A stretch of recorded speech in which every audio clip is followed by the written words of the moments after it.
अस्सलाम वालेकुम नाज़रीन, मेरा नाम साजिद है और आज यकीनन एक बहुत ही अच्छा और प्यारा दिन है। नाज़रीन, मैंने और मेरी तरह के हर नस्ल ने तो यही सुना है कि 1947 14 अगस्त को पाकिस्तान आज़ाद हुआ था, लेकिन मुझे वो फीलिंग और वो मोमेंट रिलीव मैं करना चाह रहा हूँ कि किस तरह बीती थी हमारे अब्बा अजदाद और जो फेलो ब्रदर्स थे।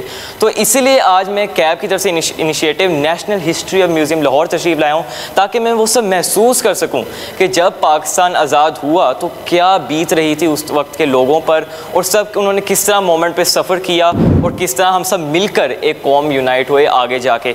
तो इसलिए आज ये बहुत ही अच्छा और प्यारा व्लॉग होगा आप लोगों के साथ। मैं आप सबको दिखाऊंगा कि क्या 1947 में लोगों पर आसानी बीती थी या नहीं बीती थी। तो इंशाल्लाह एक बहुत ही अच्छा व्लॉग होगा।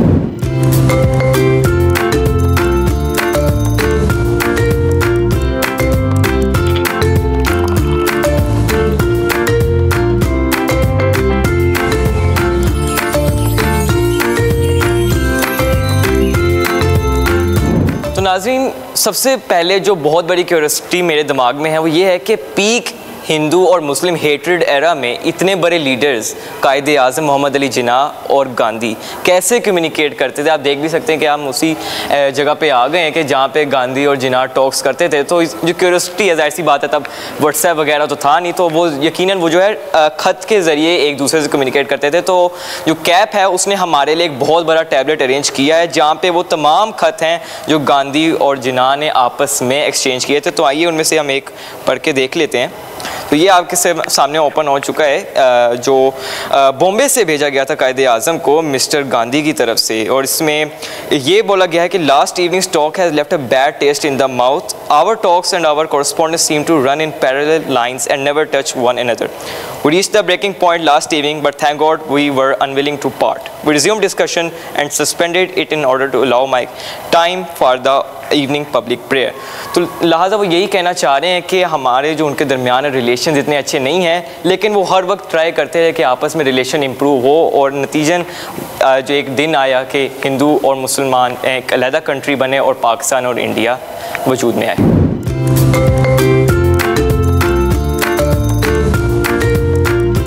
नाज़रीन, मैंने हमेशा ही सोचा था कि अगर पाकिस्तान और इंडिया इकट्ठे होते तो उनका मैप किस तरह दिखता। ऑफ कोर्स पाकिस्तान और इंडिया को जब हम मैप पे देखते हैं तो एक अलग मुल्क के ज़रिए हमें दिखते हैं, लेकिन जब वो कंबाइंड होते थे तो उनका मैप कुछ इस तरह था। तो ये काफ़ी अच्छा विजुलाइज इन्होंने किया है कैप ने इस म्यूज़ियम में। तो अच्छी बात है कि जो लोग आते हैं उनको देखने को मिलता है कि किस तरह अच्छी तरह उन्होंने विजुलाइज़ करके ये मैप इधर रखा है, ताकि मुझ जैसे जो यंग जनरेशन है वो भी इंस्पायर्ड हो और मज़ीद हिस्ट्री को स्टडी करें। तो ऑफकोर्स जब रेडक्लिफ अवार्ड आया तो पाकिस्तान और इंडिया इसी मैप के होते हुए अलग हो गए।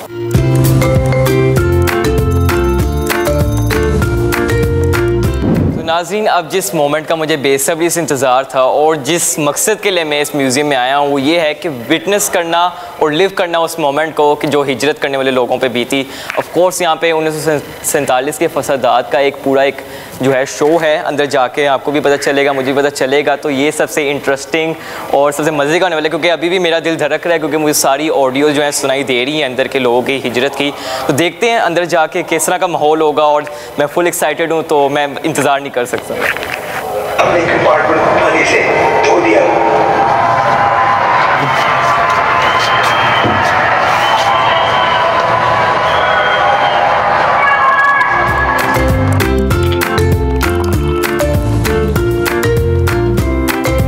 नाज़रीन, आप इधर आए और ये देखें कि ऑफ कोर्स हमने फ़िल्मों में तो ऐसे देखा ही है कि पुराने ज़माने में जब वो तस्वुर करते हैं सूट केसेस बैगेज कैसे होते होंगे, लेकिन आज मैं अपनी नज़रों के साथ देख रहा हूँ कि जितना ही ऊपर जा रहे हैं उतना ही रफ़ कंडीशन हो रही है।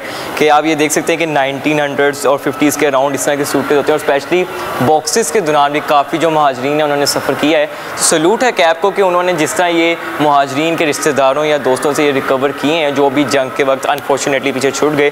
तो अब आप भी यहाँ पे आके ऑफ कोर्स सबको देख सकते हैं, और मेरे लिए काफ़ी एक एक्साइटिंग मोमेंट है, क्योंकि मैंने इस तरह के सूट केसेस कभी अपनी जो है 16 साल ज़िंदगी में नहीं देखे। कोर्स ये काफ़ी पुराने हैं, और लेकिन ये एक अच्छा नॉस्टैल्जिया है पुराने ज़माने के मुहाजिरीन के लिए। तो देख के मुझे काफ़ी अच्छा लगता है। और अगर आपको लग रहा है कि अगर ये डब्बे खाली हैं, तो बिल्कुल ये डब्बे खाली नहीं हैं।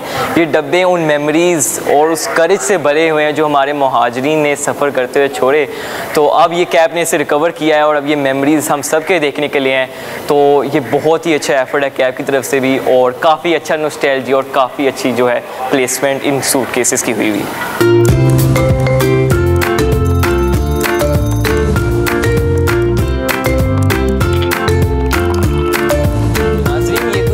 की शय नहीं बल्कि ये वो ट्रेन, वो रेलगाड़ी है जहाँ पे लाखों लोगों ने सफ़र किया है उस मुश्किल हिजरत के वक्त पर।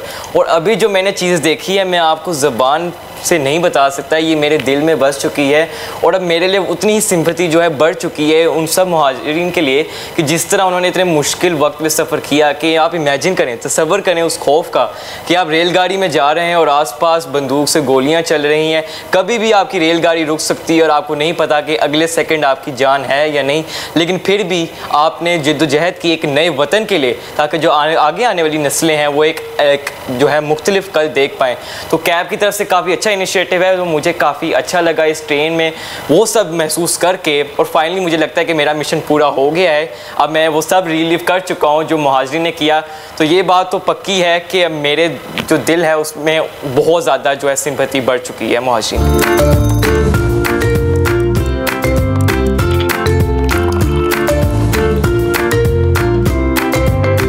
नाज़रीन, a really important point about this museum is of course कि हमने अपनी पाक स्टडीज़ की बुक्स में भी पढ़ा है कि किस तरह जो रेफ्यूजीज़ हैं, सबसे बड़ा मेन प्रॉब्लम ये था कि जब हमारा मुल्क को जब इंडिपेंडेंस मिला तो इतने ज़्यादा लोग थे और उनको रखने के लिए रेफ्यूजी कैंप्स नहीं थे। तो ऑफ कोर्स अब आपको मैं दिखा सकता हूँ कि किस तरह एक जो है रेफ्यूजी कैंप एक फैमिली के लिए सेटल किया गया था। सबसे पहले तो टेंट है ऑफ कोर्स जो नॉर्मल होता है, एक लैंटर्न है और जो स्टिक्स से इसको होल्ड किया गया है, no bricks at all, just stick. और जो काफ़ी लकड़ियाँ पड़ी हुई हैं ऑफ कोर्स जो है इसको जलाने के लिए, आग भी यूज़ करने के लिए। अगर आपको मैं अंदर दिखाऊं तो ऑफ कोर्स चार पहियां तो अभी भी काफ़ी कस्टम है, अभी भी लोग काफ़ी यूज़ करते हैं। तो उसी तरह एक दो बर्तन, एक सूटकेस। और ये आप इमेजिन करें कि अगर किसी ख़ानदान में 4-5 लोग हों जिसमें से 2-3 बच्चे हों छोटे, तो उनको पालना कितना मुश्किल होगा इतने छोटे से कैंप में, और आसपास आपके बक्से भी पड़े हैं। तो मेरे ख्याल से काफ़ी ही हार्डशिप होगी इस तरह की लिविंग में। तो सैल्यूट है हमारे मुहाजिरीन को जिन्होंने इस तरह की जो मुश्किल वक्त पे अपना टाइम गुजारा, और अगर उन्होंने आगे जाके खिदमत भी की मुल्क के लिए, तो मेरे ख्याल से उन सबको खिराज तहसीन देना चाहिए। अगर मैं आपको दिखाऊं तो एक बहुत ही खूबसूरत रेडियो मेरी नज़रों के सामने है। ऑफ कोर्स अब जब पहले पार्टीशन का टाइम था तो हर बंदे को तो ख़त नहीं भेजा जा सकता था, तो एक ऑल इंडिया रेडियो सिस्टम से ही हर बंदे से कॉन्टैक्ट किया जाता था। तो काफ़ी खूबसूरत टेक्सचर और शेप पे महफूज किया गया इस रेस्टोरेंट में। अगर मैं बटन टच करूँ तो दे आर स्टिल वर्किंग, और काफ़ी अच्छा डिज़ाइन और टेक्स्चर है। तो इस तरह भी लोग इसको यूटिलाइज़ करते होंगे, ये तस्वर करने में काफ़ी मुझे मज़ा आता है। तो मूविंग ऑन के एक इंटरेस्टिंग चीज़ जो इधर एक और है ऑफ कोर्स कॉइन्स। अब जो जिस तरह ज़माना बदल रहा है ऑफ कोर्स कॉइन रेयर हो जा रहे हैं, हर बंदा या तो कार्ड से पेमेंट करता है, कैश से पेमेंट करता है। तो कॉइन्स काफ़ी इंटरेस्टिंग है। शेप बेशक थोड़ी सेम है, लेकिन कुछ कॉइन्स है जिनके दरमियान थोड़ा होल था, टेक्सचर डिफरेंट था। और मैंने ये भी ऑफ कोर्स मैंने देखा है कि काफ़ी पहले सिक्के भारी भी होते थे। तो इट्स नाइस टू सी कि इन्होंने ये भी स्टोर किया है कि पहले लोग किस तरह सिक्कों को और कॉइन्स को कैरी करते थे। मूविंग ऑन, ऑफ कोर्स हमने काफ़ी फिल्म्स और ड्रामास में देखा है कि जो पहले के जो टेलीफोन्स होते थे अब तो ऑफ कोर्स डिजिटल हो गए हैं, लेकिन पहले वो इस तरह इसको मूव करते थे नंबर डायल करने के लिए। तो मेरे ख्याल से जो काफ़ी high wealthy upper class society of residents होते होंगे वो ही सिर्फ इसको यूज़ करते होंगे। और आप देख सकते हैं ये, और इसमें अभी साउंड भी आ रही है। तो मेरे ख्याल से ये कैब की तरफ से अच्छा इनिशिएटिव है। ऑफ कोर्स ये माउस पीस है और earpiece. So it's nice to see a really good looking telephone. And इस तरह ही सारे मुहाजिरीन पहले कॉन्टैक्ट करते हैं। नाज़रीन, ये वो दफ्तर है जहाँ पे मुहाजिरीन आकर अपनी रजिस्ट्रेशन कराते थे। आप पीछे देख सकते हैं government of Pakistan rehabilitation office. और सबसे मज़े की और जो प्यारी डिटेल मुझे लगी है कि उन्होंने जो कैप है उन्होंने यहाँ पे टाइपराइटर रखा हुआ है। ऑफ कोर्स जो पुराने ज़माने में वहाँ पे लैपटॉप्स और पीसीज तो एग्जिस्ट करते नहीं थे, तो हर बंदा टाइपराइटर से अपनी जो रजिस्ट्रेशन है फाइल करता था। और हम यहाँ पे स्टैम्प भी देख सकते हैं, जो कप्स ऑफ टी हैं, नाइस डिटेल। और हम पहले तो मैं फ्यूज़ भी पीछे देख सकते हैं, कायद आज़म की तस्वीर तो ऑफ कोर्स है, और आप रेडियो भी देख सकते हैं। तो काफ़ी एक अच्छा लुक दिया गया है पहले पुराने ज़माने को, और जिस तरह लोग आकर अपनी रजिस्ट्रेशन कराते थे। तो it's really interesting and realistic to सी।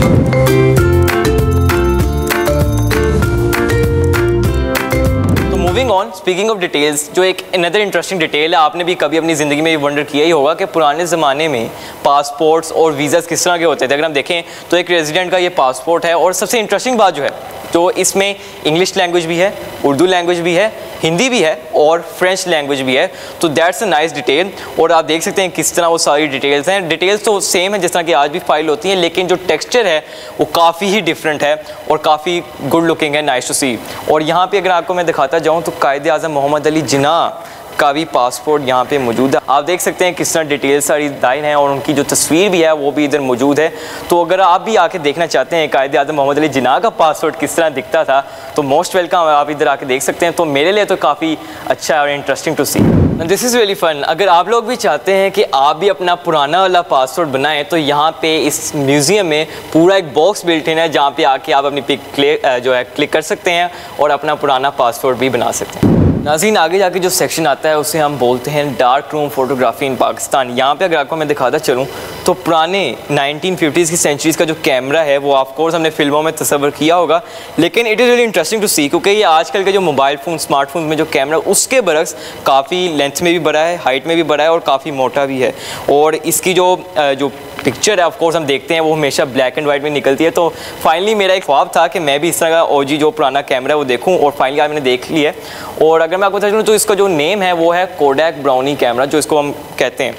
तो फर्स्ट जो पाकिस्तानी फ़ोटोग्राफर्स थे अजीज़ अहमद अजनीक, ऑफ कोर्स अच्छी बात है कि उनको रिकगनाइज़ किया गया, उनके वर्क को, उनका फ़ोटोग्राफी इधर है, उनके वो तमाम पिक्चर्स इधर मौजूद हैं जो उन्होंने अपने जो है पुराने कैमरे से खींची और आपके लिए भी विजिटेबल है कि आप आके सारी पिक्चर्स देखें जो पुराने ज़माने के कैमरे से खींची गई हैं। तो it is really interesting and fun to watch. अब मैं आपको बताता चलूँ कि इस म्यूज़ियम की हिस्ट्री सिर्फ 1947 तक नहीं रुकी बल्कि मूविंग ऑन 1960s तक भी इसकी जो है हिस्ट्री मौजूद है क्योंकि ये सारी पाकिस्तान की इब्तदाई फहरिस्त है, एंटरटेनमेंट का डिस्ट्रिक्ट भी है और वो सारी फिल्म्स के पोस्टर भी इधर मौजूद हैं जो आगे जाके पाकिस्तान के अर्ली डेज़ में बनी।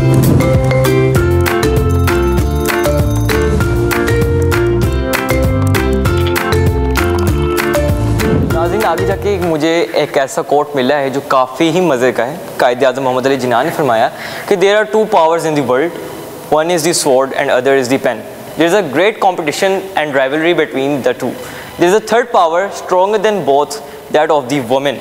मतलब कि पेन, कलम और तलवार से भी कुछ ज़्यादा स्ट्रॉन्गर और इम्पॉर्टेंट चीज़ है तो वो है औरत, जिसको हमारे माशरे में आज तो है लेकिन पीछे जब हम जाएं तो कोई भी अहमियत नहीं दी जाती थी। तो आइए एक पूरा एक ऑडिटरी विजुअल एक सेंटर इधर बना हुआ है जहाँ पे सीटिंग प्लान भी है। यहाँ पे आपको प्रोजेक्टर पे दिखाया जाता है कि हमारी जो ख़वातीन हैं उनका हमारी हिस्ट्री में क्या रोल है। ऑफ कोर्स काफ़ी पॉजिटिव और काफ़ी स्ट्रॉन्ग रोल है। तो आइए ज़रा ऑब्ज़र्व करते हैं, आप भी इधर आइए, तशरीफ़ लाइए और मेरे साथ बैठ के इसको ऑब्ज़र्व कीजिए। अगर मैं आपको दिखाता जाऊँ तो आगे एक मिनिएचर है जो काफ़ी अच्छी तरह डिज़ाइन किया गया है। ये लाहौर से पेशावर तक के जो रेलवे स्टेशन है उसको भरपूर तरह से दिखाया गया, लेकिन this is not the one that is catching my eye. मेरी आंख तो सिर्फ इधर ही अटकी है क्योंकि यहाँ पे फैज़ अहमद फैज़ का एक पूरा एक कॉलम बनाया गया है, नूर जहाँ का भी कॉलम है और आगे भी एक कॉलम है। तो हिस्ट्री में बहुत ही पॉजिटिव किरदार है इनका हमेशा से। इनके जो शायरी है वो मैं खुद भी ज़्यादा पढ़ता हूँ और जितनी मुझे समझ आती है मैं कोशिश करता हूँ कि जब मैं और बड़ा होऊंगा तो और इसको समझूँ। हर जगह इनकी शायरी आज भी यूज़ की जाती है और उस ज़माने में तो इनकी वाह थी। तो इन्होंने भी काफ़ी पॉजिटिव रोल जो है अदा किया है पाकिस्तान की भी हिस्ट्री में और इंडिपेंडेंस की भी हिस्ट्री में। इनका एक बहुत ही मशहूर जो शेर है वो ये है कि ये दागदार उजाला ये शब गजीदा सहर। मतलब कि उजाला तो नया है लेकिन अभी भी ये गहरे डार्क धब्बों से भरा हुआ है और वो धब्बे हैं वायलेंस के, खून के। तो समझने के लिए तो ये दो मिसरे ही काफ़ी हैं क्योंकि ये दो मिसरे ही बहुत बड़ी बात कह जाती है। मूविंग ऑन, अब ये हस्ती तो किसी भी तारुफ की जो है इनको ज़रूरत नहीं है, मलका तरन्नुम नूर जहाँ, इनका भी काफ़ी अच्छा कॉलम इधर डिज़ाइन किया गया है। अब आप सोचें कि इन्होंने किस तरह मॉडर्नाइज़ किया सिंगिंग को, स्पेशली पाकिस्तान में कि 1965 और 1971 की जंग से पहले हमारे जो फ़ौजी हैं इनके गीत सुन के ही मोटिवेट होते हैं। तो किस तरह आपके पावरफुल लिरिकल जो है गीत होंगे कि आप पूरी एक फ़ौज को जो है जज्बा दें। तो ऑफ कोर्स काफ़ी पॉपुलर ये थी और हम भी जब अब छोटे थे तो हमें पता चलता है, हमने सब ने इनका नाम सुना हुआ है। तो इनका कॉलम देख के मुझे स्पेशली बड़ी खुशी हुई क्योंकि इन्होंने गीत को पूरी दुनिया, ना सिर्फ पाकिस्तान, पूरी दुनिया के लिए हमेशा के लिए बदल दिया। नेक्स्ट अब ये एक ऐसी हस्ती का कॉलम है कि जो एक जो हिस्ट्री है पाकिस्तान की उसमें एक अनसंग हीरो थे। इनको इतना क्रेडिट या रेपुटेशन तो नहीं मिली लेकिन मैं आज इधर बैठा हूँ इन्हें इनका जो बकिया क्रेडिट है वो देने के लिए। इनका नाम है सादिक कैन। ऑफ कोर्स इन्होंने जो बहुत बड़े मॉडल्स जो हैं पेंट किए और कैलीग्राफी का भी इन्होंने शुरुआत की। कैलीग्राफी भी काफ़ी मशहूर है, लेकिन जो मुझे सबसे अच्छी बात या पसंदीदा बात जो इनके बारे में लगी वो ये है कि जो कैक्टस जो इधर पड़े हैं इनके साथ मनसूख किए गए हैं। कैक्टस इधर क्यों पड़े है क्योंकि इन्होंने कैक्टस को बहुत ज़्यादा पेंट किया। वो इसलिए क्योंकि इन्हें कैक्टस पसंद थे। और कैक्टस की खास बात यह है कि कैक्टस जितनी भी गर्मी या सहरा में रह ले और अगर उसको पानी भी ना मिले फिर भी वो मुश्किल से मुश्किल कंडीशन में सफ़र या सर्वाइव कर लेता है। तो कहने का मकसद ये है कि अगर आप रेजिलियंट हो या फिर पेशेंट हो तब भी आप मुश्किल से मुश्किल जब दौर आता है तो उस पर सर्वाइव कर लेते हैं। और शायद ये एक तशबीह भी है हमारे मुहाजिरीन की तरफ से कि जिन्होंने मुश्किल से मुश्किल वक्त में सब्र किया, अल्लाह पर तवक्कल किया और बेशक एंड पे उन्हें उनका अजर मिला। इख्तिताम में मैं आपको काफ़ी इंपॉर्टेंट चीज़ दिखाऊं कि यहाँ पे इंटीमेट किया गया है उस वक्त के जो रेजिडेंट्स थे उनके कपड़े। ऑफ कोर्स हमारे पाकिस्तान का भी जो नेशनल ड्रेस है शलवार कमीज़, उससे ही इंस्पायर्ड है कि उस वक्त के जो लोग थे वो किस तरह का लिबास पहनते थे। ये असली नहीं है लेकिन ये एक इंटीमेट किया गया है कि, और ये काफ़ी अच्छा है कि जब भी आप एंटर होकर इसको देखते हैं तो सिर्फ आपको उन लोगों की कुर्बानियाँ ही याद आती हैं। So it's a really nice step and nice project by this museum कि उन्होंने इस तरह इनको डिस्प्ले किया है ताकि हम भी एक अलग जो है फ़ील ले पाएँ कि किस तरह वो लोगों ने, जो बेशुमार लोगों ने अपनी जानें कुर्बान की।